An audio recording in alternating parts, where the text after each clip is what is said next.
सभी को सोना सिंह की तरफ से प्यार भरा नमस्कार। एक बार ताली बजा के आशीर्वाद दे दीजिए। कैसे हैं आप सब? बढ़िया है ना? और मुझे भी बहुत अच्छा लग रहा है। मैं पहली बार यहाँ पे आई हूँ और बहुत अच्छा लग रहा है संक्रांति महोत्सव में आके आप सबके साथ सेलिब्रेट करके।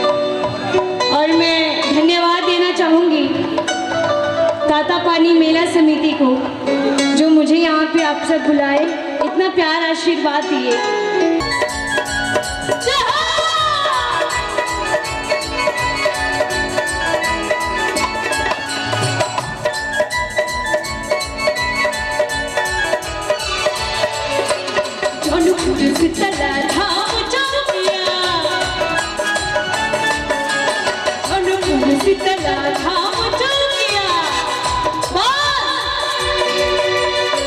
आप सब से आग्रह है कि कैमरा पीछे करिए।